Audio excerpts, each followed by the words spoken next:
Welcome, everyone. My name is Michelle Umbarger-Mackey, and I'm an associate professor from Coe College, and I'd like to welcome you today to my talk on mental health.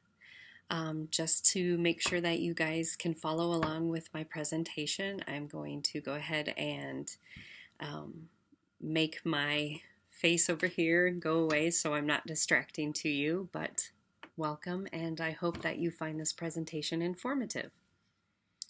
All right, here we go.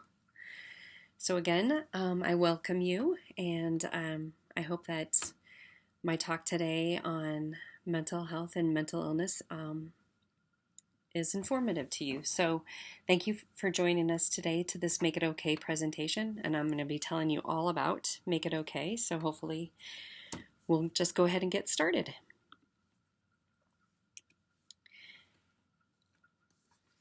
So today's presentation is being brought to you from the Iowa Healthiest State initiative. The Healthiest State initiative is a nonprofit organization launched in 2011 to bring together public, private, and nonprofit partners across the state of Iowa to support effort to make Iowa the healthiest state in the nation by improving the physical, social, and emotional well-being of Iowans. There is plenty of data available to reinforce the importance of talking about mental health as much as we talk about our physical health. On this slide is information gathered from the Community Health Needs Assessment completed by local public health agencies every 5 years. And in 2016, mental health was identified as a top health issue in 86 of the 99 counties. Recognizing that in order for Iowa to become the healthiest state in the nation, we needed to support conversations around mental health, including the stigma that surrounds mental illness. We learned about work that was underway with our neighbors to the north, and we were fortunate enough that they were open and willing to share their campaign, Make It Okay, that they had launched in 2012. The Healthiest State launched Make It Okay in 2019. I appreciate the opportunity to speak with you today about this important topic. We are here today to talk about mental illness. It's a hard subject for many to discuss openly, and the goal for today is to help you become more comfortable talking about it. Before we begin, I would like to ask each of you to think about why you are here today. And if you could think about it, and if you could describe it, think about how you would describe it in 2 words. I'll start. My 2 words are advocate and compassion. I think of myself as a mental health advocate, and I think it's important to have compassion for those who are suffering with mental illness. I feel strongly about stopping the stigma surrounding mental illness and mental health care. That is why I'm here today. I will do my best to direct you to where you can go to receive more in-depth information surrounding the topic of mental illness. I have to give praise where praise is due, so I would like to start by telling you a little bit about the Make It Okay program. This amazing program is housed under the umbrella of the Iowa Healthiest State initiative and would not be possible without the support of the following statewide and community partners: Health Partners, Delta Dental of Iowa, Healthy Partners Unity Point Health, Mid-Iowa Health Foundation, Polk County, United Way of Central Iowa, and Mercy Ones Des Moines. Thank you to our Make It Okay sponsors. So what is Make It Okay? Make It Okay is a community campaign to reduce stigma by increasing understanding and creating caring conversations about mental illness. Stigma is a difficult issue, a complex issue. So the solution from Make It Okay is simple: get people talking. Make It Okay has a simple but very important message, and that is it is okay to talk about mental illness.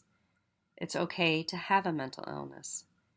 And it is okay to support people with mental illness. And it is okay to get support for mental illness. And it is okay to love a person with mental illness. So, let's begin with a brief video.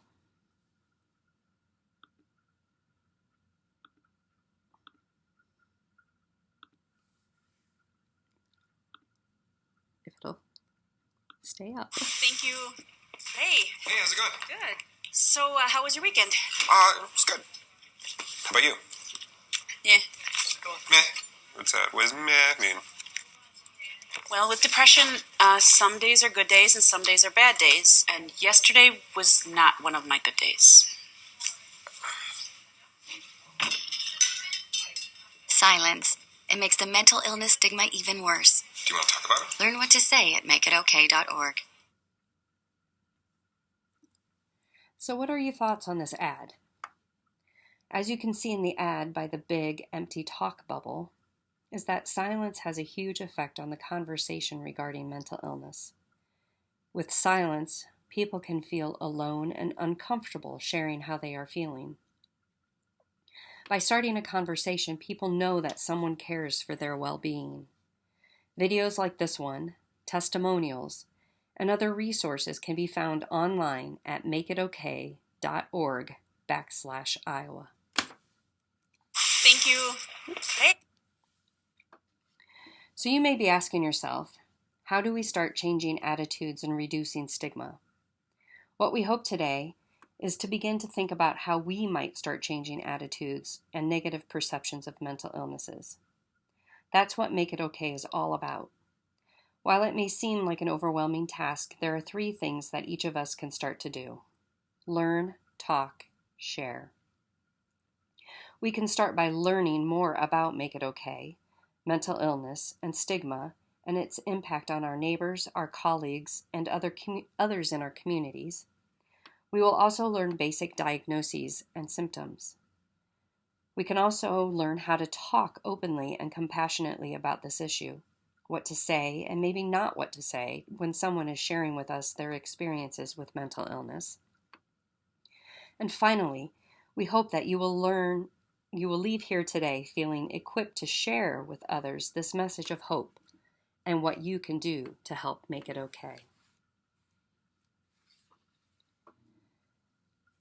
By definition, stigma is a set of negative beliefs that a society has about something. Stigma of mental illnesses includes the negative ways we think about what someone looks like, or other words we use when we talk about someone who has mental illness. Stigma of any kind is a negative mindset and provides no value to society in general, and ultimately boils down to discrimination, leaving people who have mental illness or those who are caregivers to feel as though they are not valued and are perceived as a burden or even dangerous. So stigma exists when it comes to mental illness, and that's why we are here today, to use this time as an opportunity to reflect on how mental illnesses have been negatively portrayed and make a pact to do the best we can together to change our language, our thoughts, and our attitudes about mental illness moving forward. According to regional surveys, it is known that people's knowledge of mental illness is rather limited, and because of that, there are beliefs that somehow mental illness is related only to stress or lack of willpower or some kind of weakness of character or moral failure. Mental illness cannot be overcome by just pulling themselves up by their bootstraps, because just like any medical condition, it is biological in nature.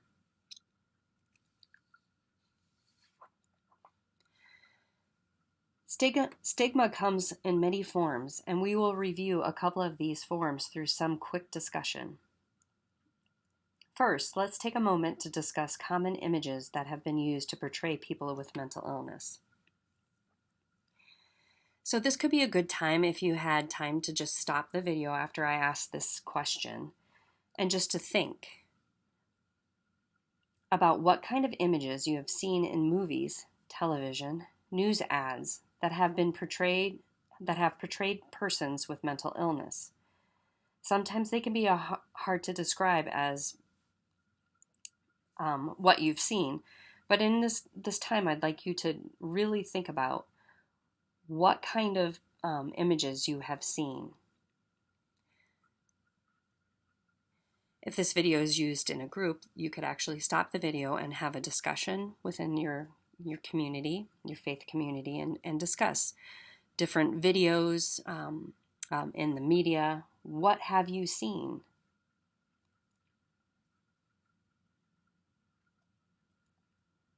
Common stereotypes that surround mental illnesses have been seen as violent, dangerous, institutionalized, or out of control. And they are made to appear that this is the majority of what occurs when someone has a mental illness. However, this couldn't be farther from the truth. Only a very small percentage, 3% in fact, of individuals with a serious persistent mental illness are actually violent. Images can leave a lasting impact in our minds. Drama catches our attention, and media enhances this to get viewership. That is why these descriptions come so quick to our minds, but we know that those images couldn't be further from the truth. The reality of mental illness is in these images. The person may be a celebrity, someone we look up to and can relate to.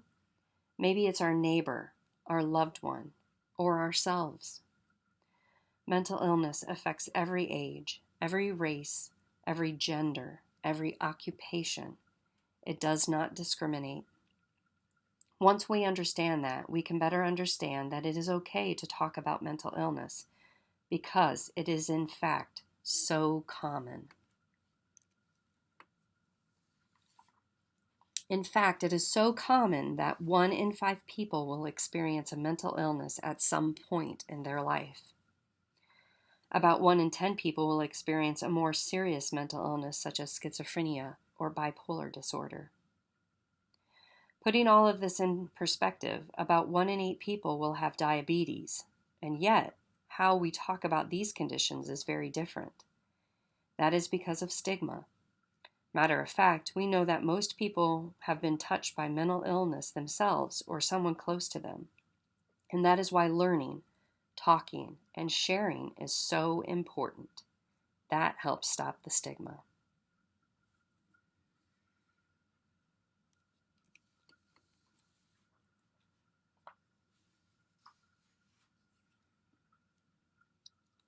So I'd like to try something.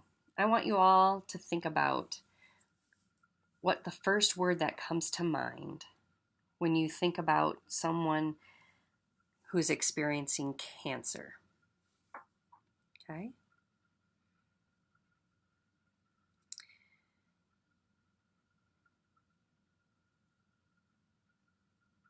You might think of warrior, fighter, brave, strong. Those words come pretty quick to our minds, right? Those are all reassuring terms, and rightfully deserved by those that experience cancer. Now, what kind of common words or terms do you think of or have you heard of to describe people that have mental illness?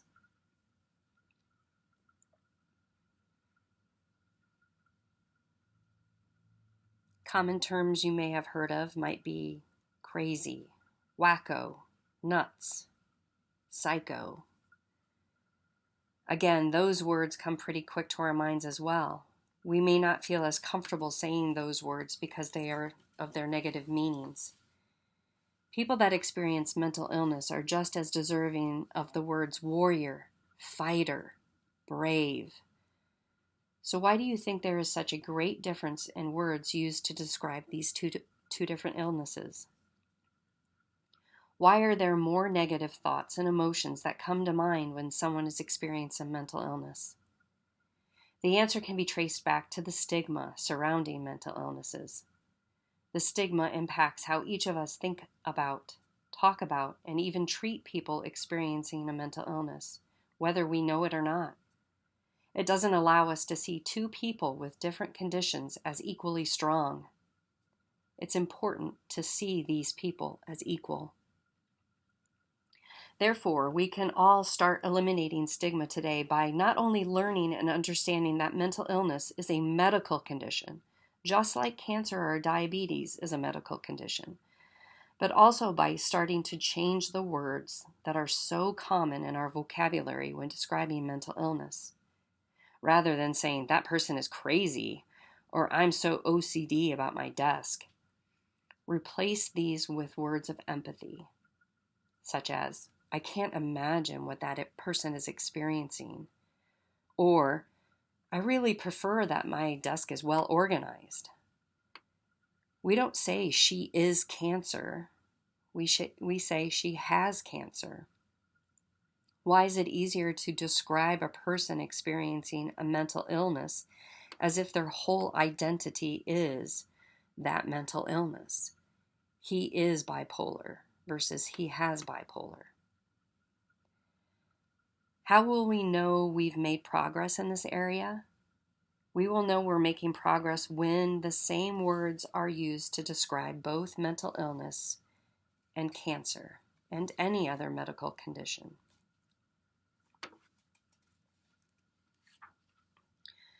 We are taught as children about illness like colds, broken bones, and surgeries, but mental illness isn't discussed. Mental illness should be discussed like diabetes. It needs to be seen as normal illness. This quote does a great job at capturing the message of Make It Okay. It is just one of many quotes that we have received from the local impact survey. People have handwritten on this survey, expressing their thankfulness and gratitude that this survey is asking them about mental illness, because so often no one is asking them about it.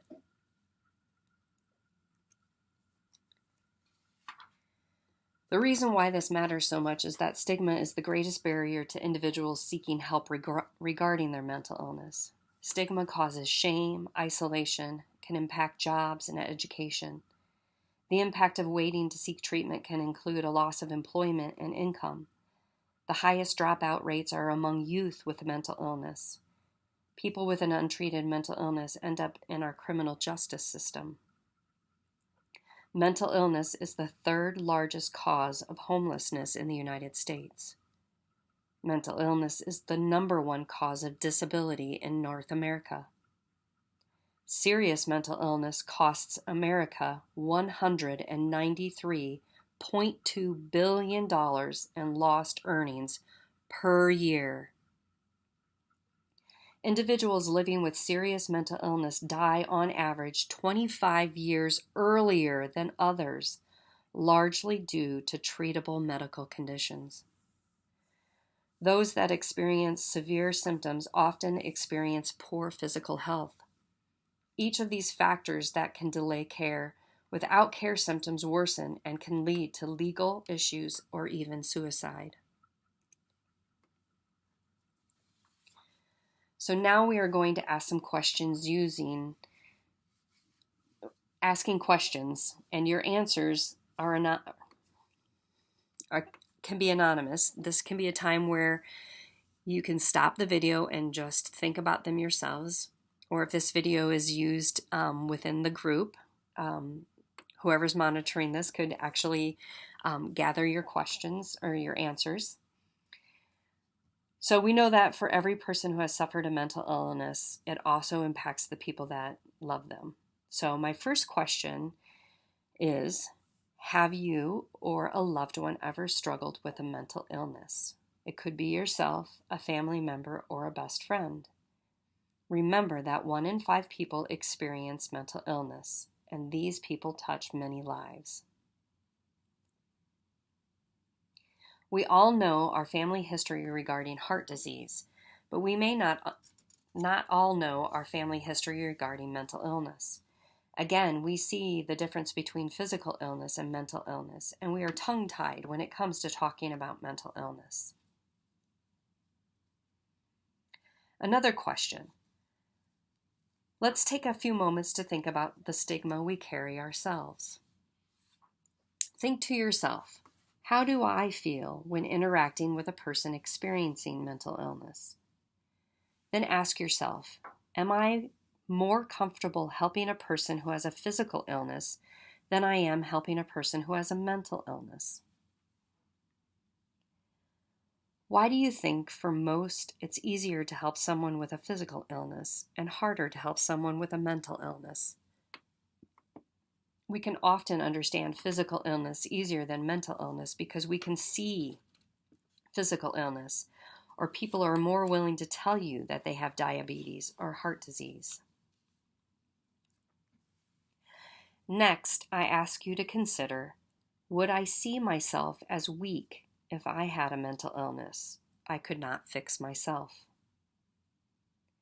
This question focuses on yourself, whereas the previous ones focused on others. Who finds that they are tougher on themselves than on others? Is it okay for other people to experience mental illness, but not yourself? Why do you think we are harder on ourselves? The final question I would like you to ponder, I ask you to think about your community. Community can be defined in many ways and is something, again, that will be different for each of you. A community may be your workplace, your faith community, your family, your neighborhood, or other groups you belong to. As you reflect on the communities you belong to, I want you to consider on whether or not you agree with this statement. People in my community are not caring towards those with mental illness. In fact, the impact survey that was completed a few years ago found that 3 of 4 people strongly agree with this statement and believe that their community is not caring towards people with mental illness. It is important to recognize that these questions each measure a different lens of stigma. The stigma we have towards others, the stigma we have towards ourselves, and the stigma others have towards those around them. In order to make it okay for others to experience a mental illness, we need to make it okay for ourselves to experience a mental illness too. Now, after thinking more about stigma and how it impacts those with mental illness, how might you show up differently in your community? Or how might you respond to others to help in creating a more caring community?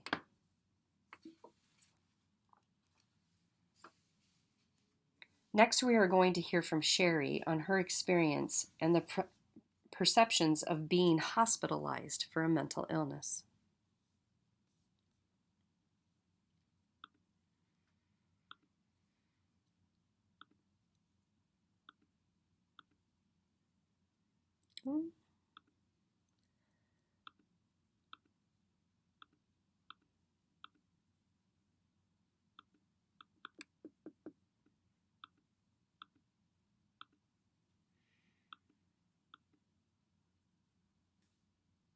One of the experiences that was difficult for me was being hospitalized inpatient for depression, and I found it personally to be something that felt like a failure.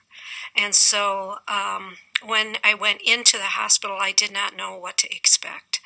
And it was very different from other hospitalization experiences for a physical illness. And I found that people did not call. People did not come by. People were afraid of what the hospital setting meant and how you access that part of the hospital. And so it was lonely. It was a very lonely time.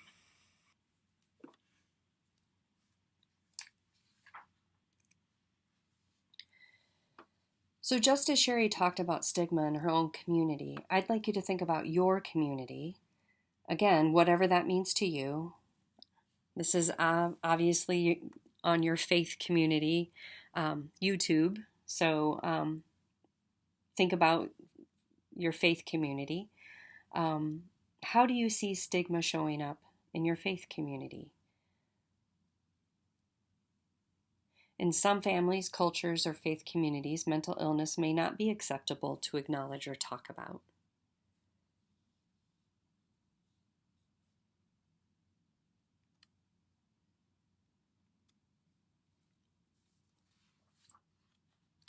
It's okay because it's a medical illness, not a character flaw. Mental illnesses disrupt a person's thinking, feelings, mood, ability to relate to others, and daily functioning. They cannot be overcome through willpower and are not related to a person's character or intelligence because they are biological in nature. With a mental illness, there are disruptions in the brain structure and chemistry, and there are a variety of causes. Mental illnesses are biological conditions that can be treated, just like other illnesses such as diabetes. We have learned through research that when people understand that the person isn't to blame for their mental illness, they don't fault them. Stigma might lead people to believe that they are hardwired and can't get better, but they can and do.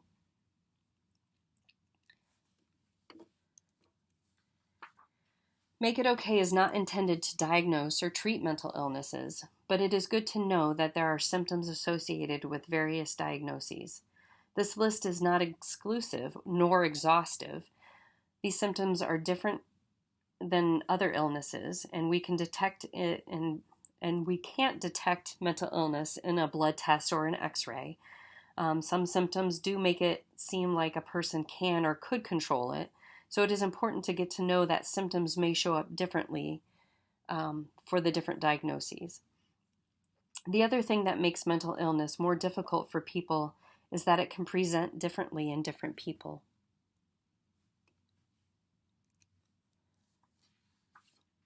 Again, this presentation's purpose is not to diagnose, but to help everyone become familiar with the different diagnoses and recognize that it is important to ask your health provider about symptoms that may arise.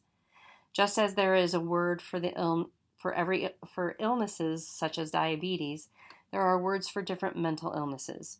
It can take weeks to months or even years to come to a diagnosis and must be made by a healthcare provider.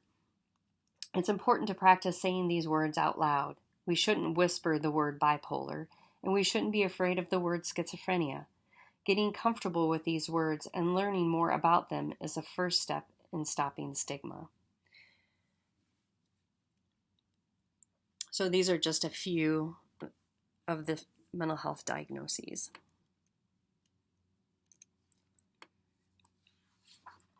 It's okay to have a mental illness because mental illnesses are treatable and recovery is possible. A combination of treatment and support can be part of anyone's individualized plan. Does that mean that you won't have to think about or experience any more symptoms? No. Like physical illness, mental illnesses have a chronic component, but proper social support, therapy, medications, nutrition and exercise, and other self-care can help reduce the impact of those symptoms. I want to focus on medications for a moment. It is important to note that taking a medication for mental illness is not a sign of failure. Some illnesses require medication as best practice for treatment and for a high quality of life, just like with diabetes or high blood pressure. The sooner people get treatment, the greater their chances of recovery.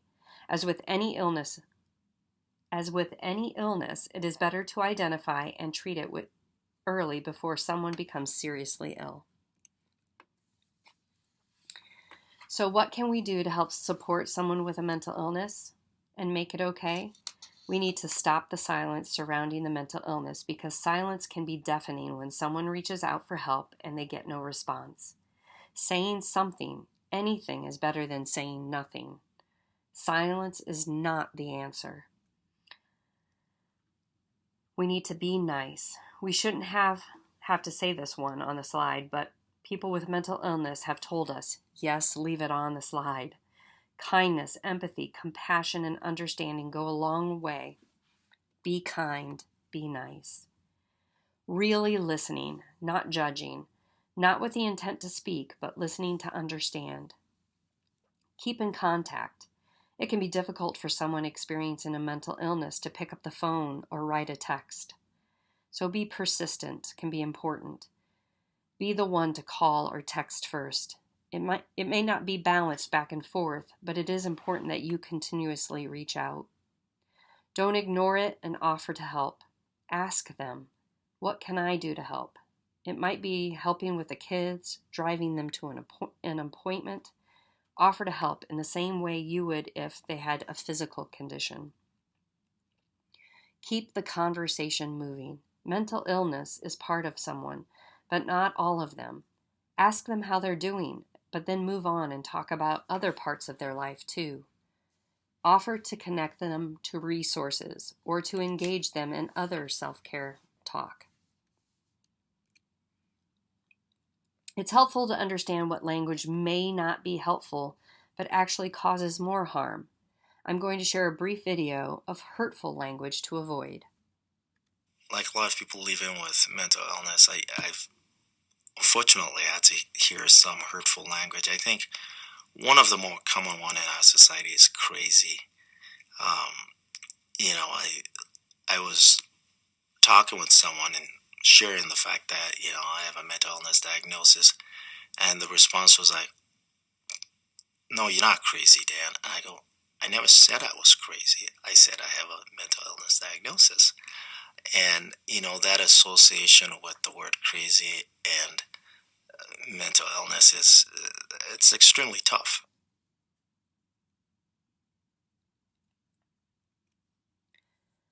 This is the most visited page on the website. It offers positive and helpful language to negative phrases that are not so helpful when talking with individuals that is experiencing a mental illness. So another thing to remember is try to avoid using derogatory phrases in general like crazy, psycho, insane, or nuts. These words actually help perpetuate the stigma, and it is amazing how much these words are used on a day-to-day basis. So, things to not say. It could be worse. We've all been there. Everyone feels that way. Things like this takes away from what a person is feeling, and they are not accurate statements. If you have never suffered from severe depression, for example, you have not been there. Saying these types of phrases minimizes their emotions. Better statements are, "I'm sorry to hear that. It must be tough. Can I drive you to an appointment?" Or, "Can I cook a meal for you?" Reflecting back to our conversations about cancer, this conversation about someone and their mental illnesses should sound very similar to someone with any illness. The key to remember is not to dismiss their illness and to be there for them. All of this can be done by talking. If nothing else, if you don't know what to say, think about what you would say if someone had just told you they had a physical diagnosis, like cancer or diabetes, and say that.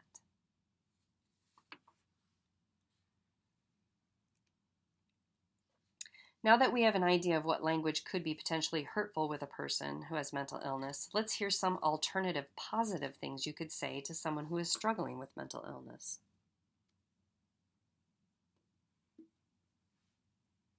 My first hospitalization and treatment, I told just my supervisor. I didn't tell the leadership team that was around me. And that was difficult because I knew I was hiding something, and it didn't feel comfortable. It didn't feel comfortable leaving, being gone, or coming back.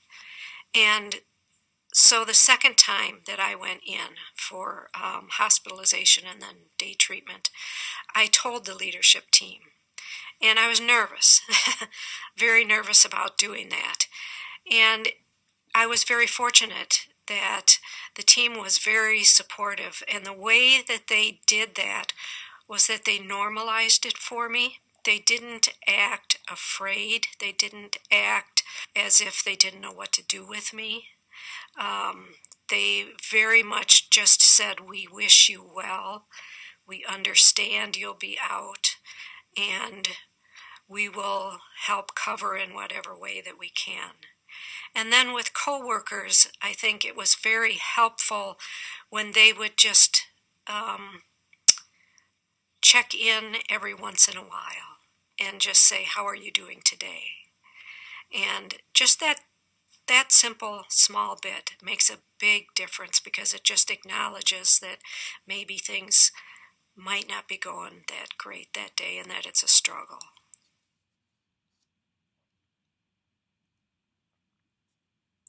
So if you leave today with nothing else, we hope you'll take away these key messages. Mental illness is common.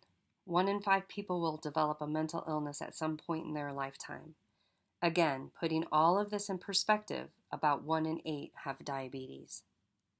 A medical condition, it can disrupt a person's thinking, feeling, mood, ability to relate to others, and just their daily functioning.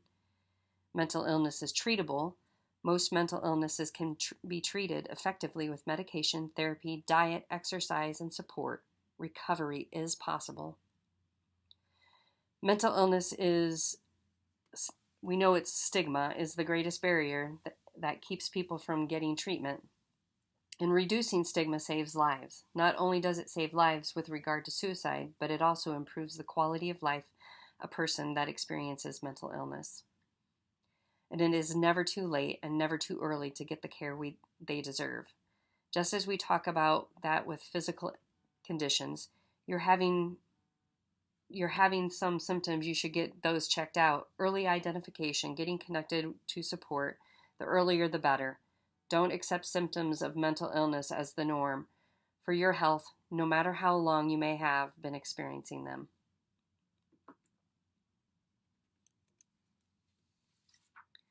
So where can you start to help make it okay? A simple place to begin is by taking the pledge.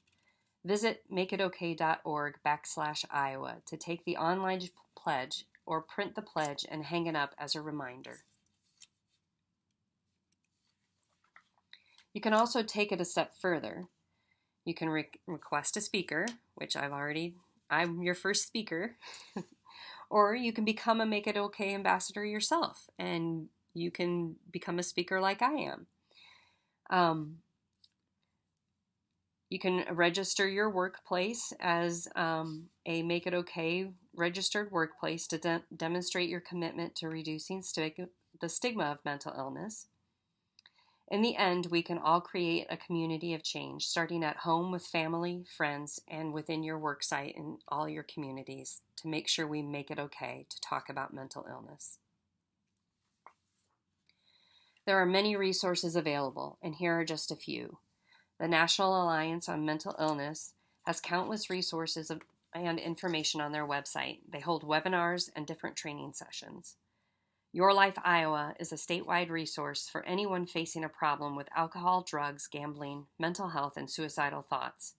Iowans can chat live, text, or call and get reliable information and treatment options and find nearby help. The website includes a comprehensive listing of services by county. If you are interested in deepening your understanding and skills regarding mental illness, look for QPR, Question, Persuade, Refer, Training, and Mental Health First Aid Training on Eventbrite.com to find free courses. QPR is a 1-hour training, and Mental Health First Aid is an 8-hour training. Lastly, if you are into podcasts, The Hilarious World of Depression and Tremendous Upside can be found on any podcast platform. The Hilarious World of Depressions discusses the impact of mental illness on social interactions. Tremendous Upside focuses on professional athletes and the trials that they have experienced with mental illness. Linn County is also another resource that you guys can go to locally. I have the website right there. We have support groups. Peer-to-peer is for those that are suffering with mental illness. They can talk with their peers. And then family to family is specifically for family members that have a family member that is suffering with mental illness. And that's to support those family members.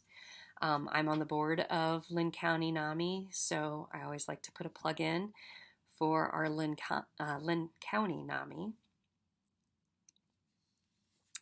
And finally, we have covered a great deal today regarding mental illness, the stigma surrounding it, and what we can do to stop the silence. This is a tough topic to tackle, so I encourage you to take some time today to unwind, take care of yourself, and digest the information. In closing, I want to remind you that resources are available for those who want to learn more about mental illness and what you can do to help. I would like to end our time together with a closing video where you will see a few key players who want to say thank you for taking the time to learn more about what you can do to make it okay to have a mental illness and to reduce stigma.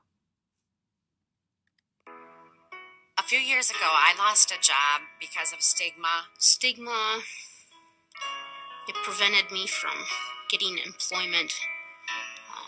It prevented me from maintaining jobs. I've lost a lot of good friends due to stigma. Stigma made me hide my truth and who I really am. It kept me feeling isolated and just resulted in more loneliness and more opportunity for the illness to continue rather than get better. Stigma for me made it very difficult to even access services when I first experienced mental illness. Stigma has made me feel more alone and like I couldn't connect with anyone. Thank you for taking this time to educate yourselves and learn more. I appreciate anybody who opens their mind and heart to learning more about mental illness and taking the power away from stigma. And without your help, we can't completely eradicate the discrimination that people living with mental illness and their family members experience. I really want to thank you for taking an interest in this and doing this activity, and I hope that that will help others to experience less of that stigma. I really appreciate that you are taking the time to look within yourself and to think about how stigma does affect someone with a mental illness and how you can help be a part of a solution towards making it easier for someone to access the help that they need. I really appreciate you taking the first step to end this stigma. Thank you for reflecting on the impact of stigma. I want to thank you for making it so that anyone else doesn't have to feel alone and that they know that someone cares for them.